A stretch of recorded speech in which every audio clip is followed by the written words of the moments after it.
Apocalipsis capítulo 14. Miré, y vi una nube blanca, y sobre la nube estaba sentado alguien que parecía ser un hijo de hombre. Llevaba una corona de oro en la cabeza y una hoz afilada en la mano. Y salió del templo otro ángel, gritando con fuerte voz al que estaba sentado en la nube: Mete tu hoz y recoge la cosecha, porque ya llegó la hora, y la cosecha de la tierra está madura. El que estaba sentado en la nube pasó entonces su hoz sobre la tierra, y recogió la cosecha de la tierra. Luego, otro ángel salió del templo que está en el cielo, y llevando él también una hoz afilada. Y del altar salió otro ángel que tenía autoridad sobre el fuego, y que llamó con fuerte voz al que llevaba la hoz afilada, diciendo: Mete tu hoz afilada, y corta con ella los racimos de los viñedos que hay en la tierra, porque ya sus uvas están maduras. El ángel pasó su hoz sobre la tierra y cortó las uvas de los viñedos de la tierra, y luego las echó en el gran recipiente que se usa para exprimirlas y que simboliza la ira de Dios. Palabra de Dios, te alabamos, Señor.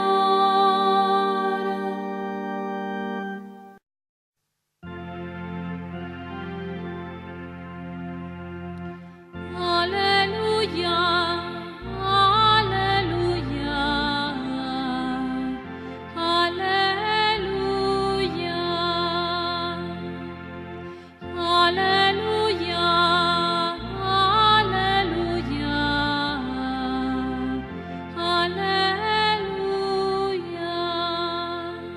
La lectura del día de hoy está tomada del Evangelio según San Lucas.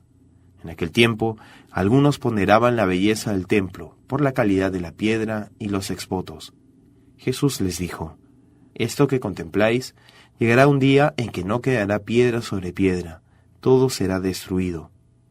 Ellos le preguntaron: Maestro, ¿cuándo va a hacer eso?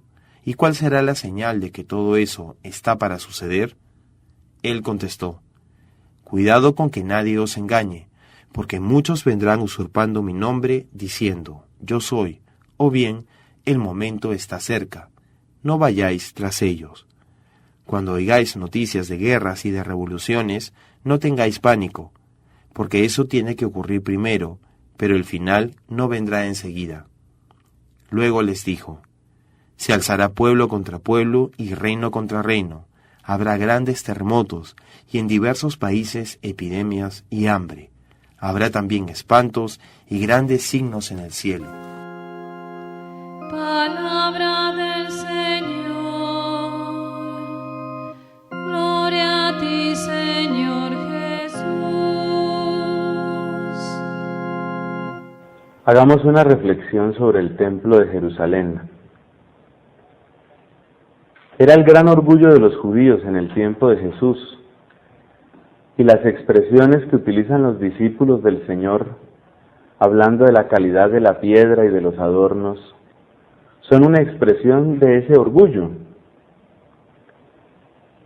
Pero el orgullo parece que no le gusta mucho a Dios, sobre todo cuando las obras han sido hechas por motivos que pueden ser oscuros y torcidos. ¿Cuál es la historia de ese templo? La cosa empezó allá en tiempos del rey David. El rey David tuvo la iniciativa de hacer un templo y se iba a disponer a hacerlo, pero Dios le habló por boca del profeta Natán y le dijo: no eres tú, sino va a ser tu hijo el que haga ese templo. Y le dio esta razón: tú has derramado mucha sangre. Tú has derramado mucha sangre, porque David pues fue un combatiente y había derramado mucha sangre, y el templo es el lugar donde se derrama sangre, pero sangre de ofrenda, sangre de sacrificio, no sangre de codicia ni de búsqueda de victorias humanas. El templo lo hizo entonces Salomón, ese fue el primer templo. Pero ese templo lo arrasaron los caldeos cuando invadieron a Judá y se acabó. Entonces Dios anunció que venía otro templo. Eso aparece en el profeta Ezequiel. Habló de cómo iba a ser ese nuevo templo. Y la gente tenía ese recuerdo que había habido un gran templo, que lo habían destruido y que Dios anunciaba un nuevo templo. Pero ese templo nuevo que Dios anunciaba era el templo que iba a estar libre de idolatrías. Porque Ezequiel, que además de profeta era sacerdote, le dolía en el alma ver que en los corredores internos del templo de Jerusalén, los sacerdotes mismos ofrecían incienso y presentaban ofrendas a los ídolos, los mismos sacerdotes. Entonces Ezequiel suspiraba por un nuevo templo, un templo que fuera hechura de Dios y que fuera según la mente de Dios y que fuera santo. Y así estaban las cosas. Entonces vino la época de Jesús. Sabemos que cuando nació Jesús estaba reinando un Herodes. Ese se llamó Herodes el Grande. Herodes el Grande era un rey que no descendía de David. Él estaba ahí por componendas políticas. Y él sabía que su origen era falso. Él sabía que su reinado no era auténtico. Entonces él quiso ganarse a la gente, dándole gusto. Entonces él tomó el gran sueño de la gente de aquella época, que era el nuevo templo, tomó ese gran sueño y gastando muchísimo dinero en un tiempo de mucha pobreza, gastando muchísimo dinero que muchas veces le había sacado a los mismos pobres, empezó la construcción del gran templo de Jerusalén. Y ese gran templo duraron haciéndolo 46 años, nos dice el evangelista Juan. O sea que fue una obra que empezó Herodes el Grande y que luego siguió su hijo, también llamado Herodes. O sea que fueron 46 años de manipular los sueños del pueblo. Y fueron 46 años de utilizar la palabra de Dios, sobre todo la palabra de Ezequiel, para buscarle una justificación a un reinado que era falso, porque Herodes no era verdadero rey, ni Dios lo había elegido como rey. Entonces, como muchas veces la gente se deja engañar, cuando la gente miraba ese templo decía, ¡ay, qué obra tan grande, qué obra tan bonita! Pero Jesús tiene una mirada más penetrante. Lo que Jesús veía era, esto está hecho con dinero robado a los pobres, esto está hecho manipulando los sueños de los humildes, y esto está hecho torciendo la palabra de Dios. Ese era el templo. El templo para Jesús era el gran monumento a las mentiras humanas cuando quieren suplantar la voluntad de Dios. El templo era un monumento a la traición contra Dios. Ese no es el templo que Dios anunció. Por eso Jesús, como sabemos muy bien, tuvo un momento en el que ardiendo de ira, arrojó a los que vivían de ese negocio, porque ese era un negocio el templo, lo sacó de ahí. Fue como un acto de purificación, como un acto de mostrar patentemente todo ese tejido de mentiras que era el templo de Jerusalén. Desde luego, esas actitudes de Jesús le costaron la vida, porque sus principales enemigos estuvieron entre aquellos que vivían de esa mentira, entre aquellos que vivían de manipular ese sueño y entre aquellos que vivían de utilizar las ofrendas o el dinero que se le había sacado a los pobres. ¿Qué nos queda a nosotros de esta historia?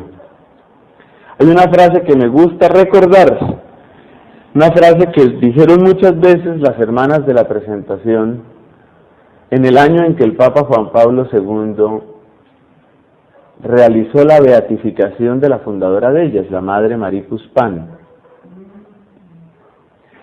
Ese año las hermanas tomaron como un lema: las obras de los santos duran, lo que está hecho según la mente de Dios permanece, lo que no está hecho según el querer de Dios, así lo adornemos, así utilicemos los mejores materiales, no dura, se cae, se acaba.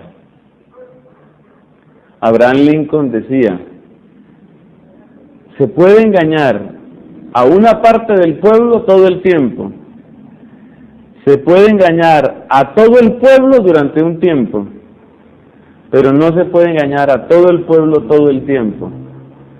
La verdad termina por aparecer. Y eso es lo que Jesús ya ve. Jesús ve que esa mentira se va a acabar. Que Dios, obrando de ese modo misterioso que sabe hacer, lo que no quita la libertad humana, que Dios tenía que llevar a su tribunal esa mentira, tenía que pronunciar sentencia. Y por eso, aún ese acto tan sencillo de poner una piedra sobre otra piedra tenía que quitarse. Frente a Dios ninguna mentira resiste. No quedará piedra sobre piedra, ninguna mentira resiste. Porque esas mentiras fueron amontonadas como piedras y esas piedras fueron amontonadas como mentiras. Eso no resiste. Esta es una semana para eso, para meditar en la vida que uno está llevando y para preguntarse de lo que uno está haciendo, ¿qué resiste? Porque los seres humanos, así como hicimos ese templo de Jerusalén, somos capaces de amontonar muchas mentiras en nuestra vida. Uno va sumando unas mentiras con otras y se va llegando a cosas muy terribles.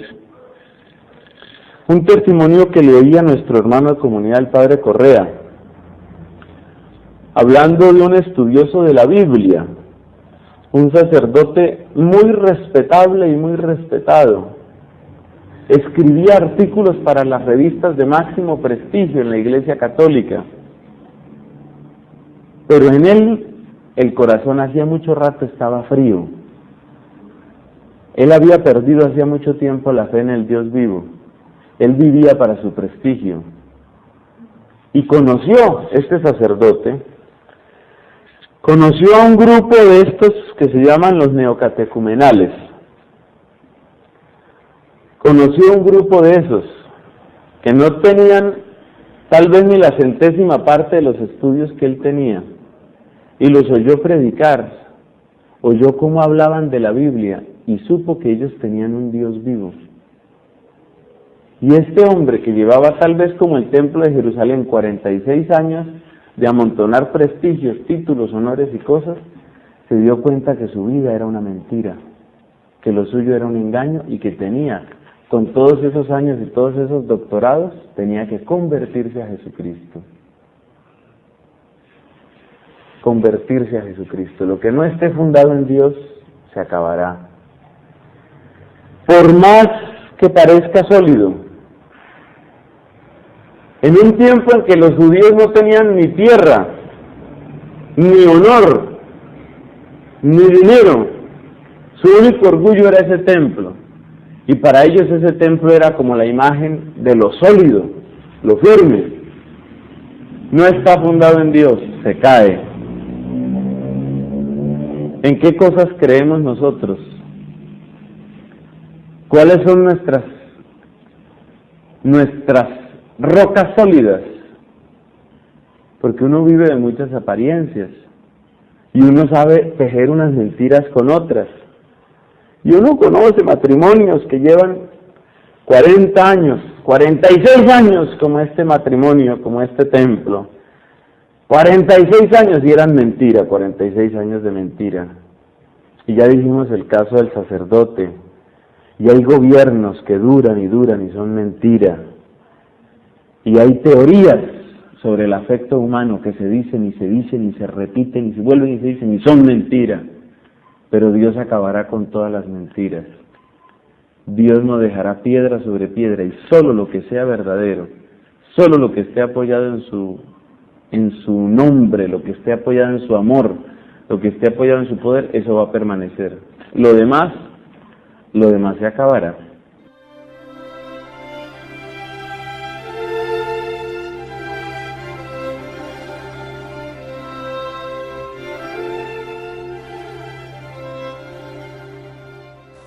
El capítulo 14 del libro del Apocalipsis es el lugar de donde viene la primera lectura en nuestra misa de hoy. La escena que se nos presenta es colosal, es gigantesca. Se trata de la hora de la cosecha. Ha llegado el tiempo de la cosecha. Y según dijo Jesús, en sus parábolas en los evangelios, los encargados de esa cosecha son los ángeles. Ángeles que tienen unos instrumentos propios de los campesinos, las hoces. La hoz es un instrumento que tiene que estar muy afilado para poder recoger todo. Ese es el sentido de esa hoz afilada. Nada se le escapa, todo tiene que ser cosechado. ¿Y qué es la hora de la cosecha? Es el final de un proceso, por supuesto, un proceso que empezó con la siembra.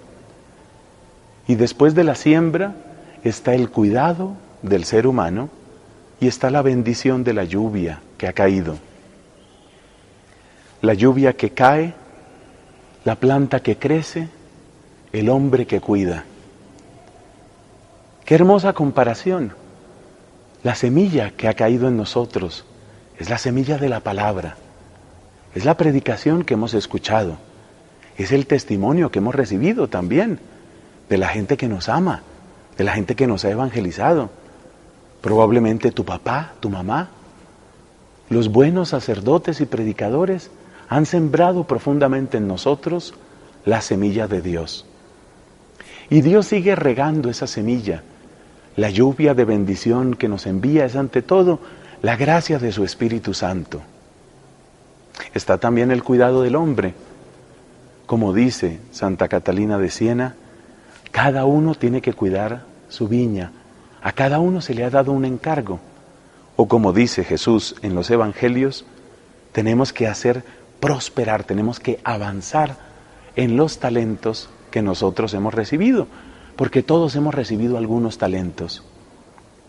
Pues bien, todo ese crecimiento llega hasta la hora de la cosecha.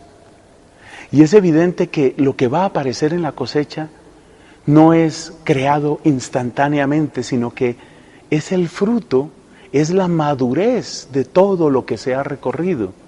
Es eso lo que vamos a encontrar. ¿Cómo me gusta enfatizar en este punto? Que el Apocalipsis nos quiere enseñar cómo la verdad de lo que hemos hecho es la verdad que va a aparecer ante Dios. Y por eso, esa hora de la cosecha no es otra cosa sino la hora de la verdad. Una hora a la que no hay que tener temor alguno si nosotros estamos cultivando la semilla que hemos recibido, si estamos haciendo crecer esos talentos que se nos han dado, si estamos acogiendo la gracia del Espíritu que viene a través de la oración, a través de los sacramentos. No hay nada que temer cuando llegue esa hora de la cosecha. Pero hay algo muy importante, y es que se nos habla de la ira de Dios. No es que Dios esté bravo. Santo Tomás de Aquino explica que cuando se habla de la ira de Dios, se refiere a la enorme desproporción que hay entre el plan de Dios y las realizaciones de la historia humana.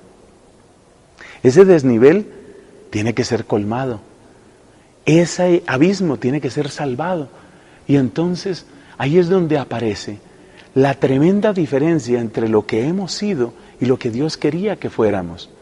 Y es esa diferencia la que hace sentir a Dios bravo. Pero no es que Dios esté disgustado, sino más bien que esa distancia que nosotros hemos tomado tiene consecuencias, y serán peores las consecuencias para el que más se haya apartado de Dios. Que vivamos cada día en la santidad de la amistad con el Señor y que podamos celebrar con gozo el día en que llegue la cosecha.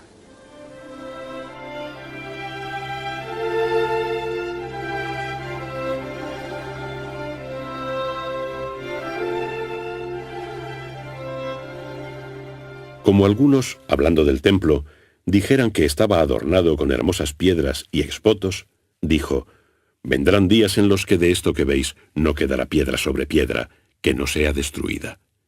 Las palabras de nuestro Señor sirven bien para mejorar nuestra idea de belleza. Algunos ponderaban la belleza del templo, pero no es esa la belleza que impresiona a Cristo. No es esa la que a Él le interesa. Y más bien muestra con ese lenguaje apocalíptico cómo esa belleza está sujeta a destrucción. Una vez dijo nuestro Señor que había que tener nuestro tesoro en el cielo. Nuestras riquezas han de acumularse en el cielo. Algo parecido habrá que decir de la belleza. Hay que tener belleza celestial, es decir, aquella belleza que no es destruida ni por las revoluciones ni por las guerras, ni por las epidemias ni por el hambre, ni siquiera por los grandes terremotos o las revueltas de pueblo contra pueblo. La belleza que esté más allá de las guerras, los terremotos y los odios humanos, esa es la belleza que le interesa a Cristo. Esta belleza del templo era una belleza mentirosa. Ese templo era una reconstrucción demorada, paciente, que se había financiado con los dineros, sobre todo de Herodes el Grande. Herodes el Grande no pertenecía al pueblo hebreo. Él era un idumeo. Pero él, a base de intrigas, había logrado ponerse en una posición al mismo tiempo conveniente para el Imperio Romano y decente para el pueblo judío. Los judíos no quedaban sin rey, les quedaba ese rey como de mentiras. Y a los romanos les convenía que estuviera un rey marioneta. Ese era Herodes. Un hombre que con una habilidad política impresionante había logrado ese puesto. No lo había recibido de Dios, no le importaba a Dios, le importaba su conveniencia y mantenía su conveniencia con una hábil política. Para congraciarse con los judíos, él sabía que el orgullo nacional estaba puesto en el templo y por eso le había metido mucho dinero y mucho tiempo a la reconstrucción de ese templo. Y su hijo, ese otro Herodes que mató a Juan Bautista, ese otro Herodes que se encontró con el mismo Cristo, había seguido con esa obra. Esa obra, aunque pareciera majestuosa, era la señal de un pacto traidor, era la señal de una política de zorros, era la señal de las intrigas y de lo que pueden las negociaciones humanas cuando tratan de tomar apariencia religiosa. Nada de eso le gusta a Cristo. Por más grande, por más alto, por más hermoso, nada de eso le gusta a Cristo. Cristo quiere eso otro que nace de un corazón sencillo, unido, limpio, puesto totalmente al servicio de la gloria del Padre. Ese es el templo que quiere Cristo, esa es la hermosura que le gusta a Cristo.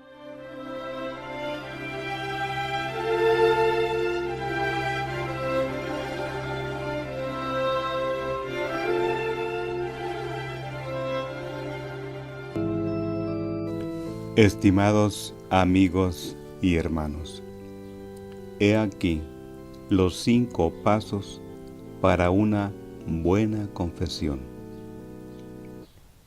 Primer paso: examen de conciencia, que consista en un esfuerzo sincero en recordar todos y cada uno de los pecados. Segundo, dolor de los pecados, para reconocer que se ha ofendido a Dios, que nos ama tanto. Tercero, propósito de enmienda de no volver a pecar. La simple y sincera determinación de no volver a pecar por amor a Dios. Cuarto, decir los pecados al sacerdote de una manera concisa, concreta, clara, completa y número de veces. Quinto paso: cumplir la penitencia. Cumplirla cuanto antes con humildad y dolor en desagravio, reparación y satisfacción de la culpa contraída al ofender a Dios. Antes de hacer el examen de conciencia, es recomendable hacer una oración invocando la presencia del Espíritu Santo antes del examen de conciencia. Puede ser: Espíritu Santo, fuente de luz, ilumíname. O puede ser: Espíritu Santo, lléname de tu amor. O alguna que a ti te brote del corazón. A continuación, haremos el examen de conciencia por medio de la revisión de los mandamientos de la ley de Dios, a los que se añaden varias faltas o ejemplos que nos puedan ayudar a recordar. Pecados capitales. Descripción del pecado y varios ejemplos. Primero, soberbia. Amor desordenado de nuestra propia excelencia. Pensar solo en uno mismo y en sus intereses. Vanidad. Preocupación excesiva por el vestido, adornos, etc. Orgullo y egoísmo. Hipocresía. Fingir cualidades que no se tienen. El beato Papa Juan Pablo II dijo: queridísimos hermanos, tened la valentía de alcanzar la gracia de Dios por la confesión sacramental. Esto os hará libres. Acto de contrición. Esto es para rezar después de confesar los pecados al indicarlo el sacerdote. Dios mío, me pesa de todo corazón de haberte ofendido, porque eres infinitamente bueno, y el pecado te desagrada. Propongo firmemente, con la ayuda de tu gracia, no volver a ofenderte y hacer penitencia. Amén.